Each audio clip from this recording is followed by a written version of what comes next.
Well, good afternoon and welcome to this ALCOSAN Board of Directors Green Committee meeting. This is May 11th. Before we get started, we're going to do a roll call. Myra, can you help us with that? Sure. Representative Emily Kincaid. Here. Dr. Tharp Gilliam. Present. Paul Klein. Darren Kelly. Here. All right, thank you. So we have some informational items today. We're going to talk about the Cycle 8 Letter of Intent Update, the GROW Agreement, end date extensions, and then finally we'll have other business and adjournment. Information items.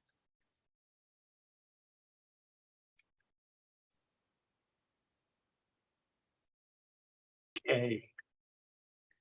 Cycle 8 letter of interest came in.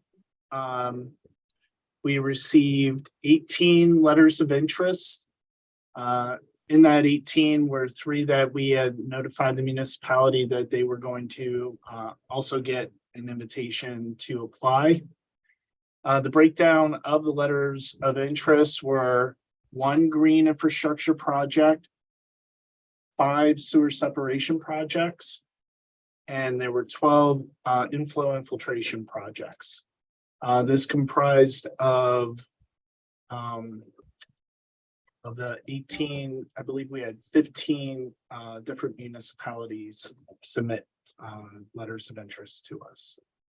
Of all of these, as I mentioned before, 3 of the municipalities received back in January noticed that they did not necessarily have to submit a letter of interest because the coordination that we previously had with them gave us enough information that we knew that we would invite them to this cycle.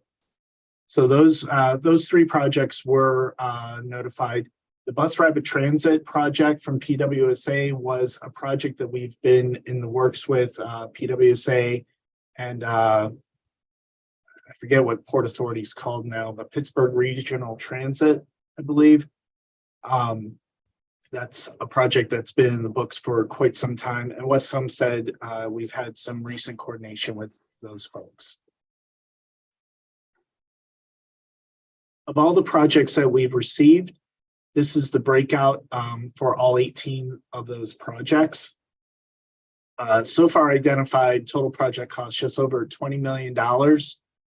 The way that we go about trying to figure out what should we be expecting in this cycle, we bookend the $20 million and we say, okay, if everything got a 15% match, what would that look like? And that's a little over $3 million. And if everybody got an 85% match, what would that look like? That's a little over 17 million. But we know through the different cycles that we never end up at those bookends, but we're fairly certain, you know, it's definitely going to be somewhere in between there. And most of these projects are fairly strong. So I'm going to have I'm having a hard time believing that any one project would not get an award, but that will be up to the application and the municipality when they provide us with the information. So we have the 3 bypasses and everything that you see in green. These were the projects that we sent out a notice that we would like them to apply for that project. So of the 18, 15 projects that were submitted or identified received an application from ALCOSAN. One thing I would like to note to the committee is that there were 3 of those projects that go to different points of connection. And this is important to us because our applications, we focus the awards not on multiple points of connection, but on individual points of connection. It makes the analysis more exact for us, and it also gives us an opportunity to hone in on those individual points of connection because they have differing characteristics and it makes it easier to administer if it's point by point. So for these three projects, in Carnegie, Castle Shannon, and PWSA's BRT project, we requested that they submit 2 applications, one for each of their points of connection. That way we can analyze the project individually. So the request is submit 2 applications and break that out as best as possible. So for example, in Carnegie's Irishtown Sewer Separation Project, we're going to ask them to break out that $1.25 million project into differing components. How much work is being done in C43? How much work is being done in C44? And it makes it a little bit better for us to be able to get a more refined and defined award. Are there any questions so far? I have a question. Yes. This is in reference to what you were just talking about with some of the projects going towards multiple sewer heads. So when you're asking them to break out the kind of the impact of the work on each of those sewer sheds, are you expecting that the work that they're doing is going to be like upstream from the sewer shed, or like how would they possibly be able to differentiate like the impact on those 2 sewer sheds? When they put together a scope of work, typically in these projects, Doctor, they have an entire sewer shed that is being impacted by this project, and they will be able to know, okay, at this delineation or this point, everything in this area is going to this point of connection. Everything in this area goes to this point of connection. The engineers that work on this, they're fully capable of differentiating the scope of the job based on where that point of connection is. And then based off of that, they should be able to separate out, the overall scope into 2 smaller scopes. And this isn't the first time that we've done this. And I believe everybody that we are working with, the engineers, they're aware of how to go about this. And also, we are always a phone call away if they have questions. We've done this on several projects in the past, and it just makes for a cleaner program. The overall project is essentially the same. We're not saying, split these up and then redo the budgets. We're asking them to look at your overall budget, look at your overall scope, split it up here, and then, parse out, give us a reasonable estimate as to how much it's going to do this part of the project, how much it is going to be to do this part of the project. And then we can run the models, because sometimes a point of connection could have a very large impact. But I hear what you're saying. Yeah, thank you. I think the fact that you've asked prior projects to do the same thing and they were able to do it, and the engineers have the expertise to be able, I think that addresses it. Thank you. You're welcome. Any other questions?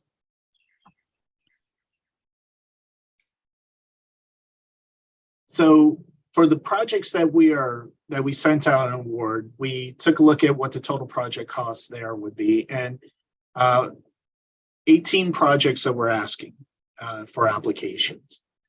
A little over $16 million total project costs. If everything got a minimum 15% match, it'd be $2.5 million. If everything got a maximum 85% maximum match, it'd be about $14 million. Last year, when I was asked what I thought the number would be, I think I said 7 to 9 million. I think we came in around 7 million.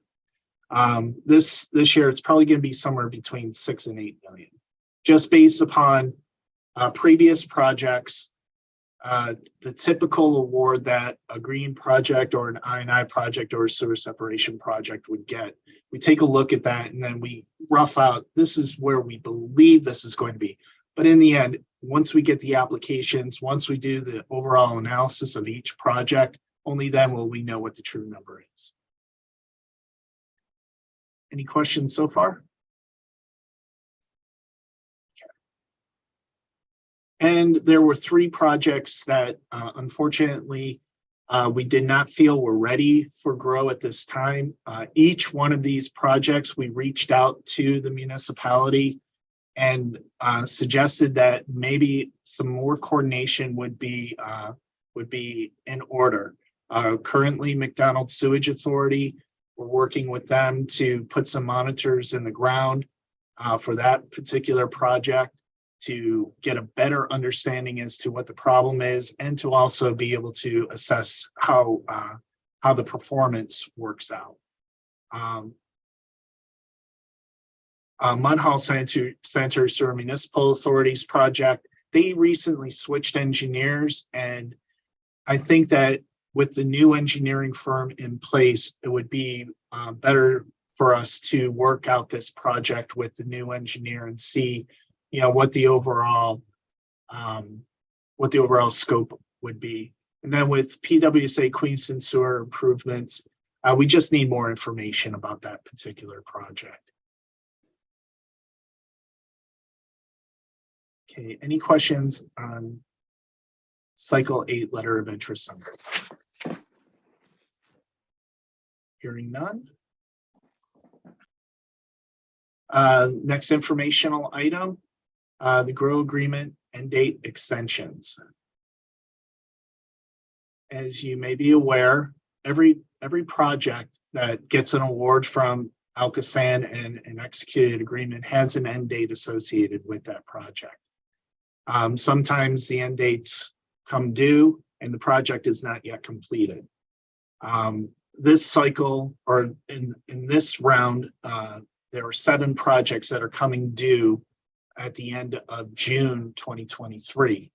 And so I've reached out to all the municipalities or authorities and inquired, where are they at? Everybody has responded. We have received from Wilkinsburg and Rankin requests to extend the end date. For Wilkinsburg, they're done with the project. They're now currently just going through and wrapping things up, but they did not believe they would be done by June. So they are requesting going to the end of September. The Rankin project, it took them, they let the contract twice. Bids came in high on both of them, and they had to rebid one more time. And because they're rebidding again, they're not going to be initiating construction till this summer, which means that the monitoring end won't be done till next year. So they're going to be requesting to the end of September of 2024. The other projects, most of them with PWSA, Whiteman Park, PWSA, and the city of Pittsburgh, they have acknowledged that they're going to be requesting. They just haven't determined what the appropriate end date they're going to be requesting. In June, this list will be finalized and it will be on the board agenda for review and approval. Are there any questions in regards to the GROW grant end dates?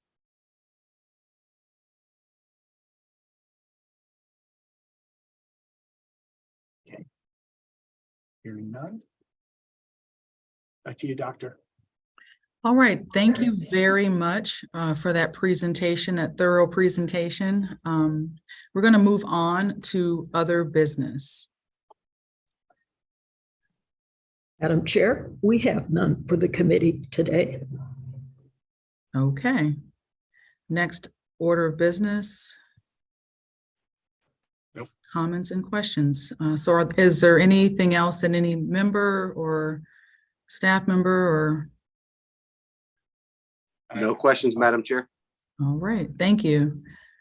All right, hearing none, I'm going to suggest that we move that we adjourn the meeting. Is there? Motion Can I to get adjourn. Thank you. Can I get a second? Second. All in favor? Aye. Aye. Aye. All right, meeting is adjourned.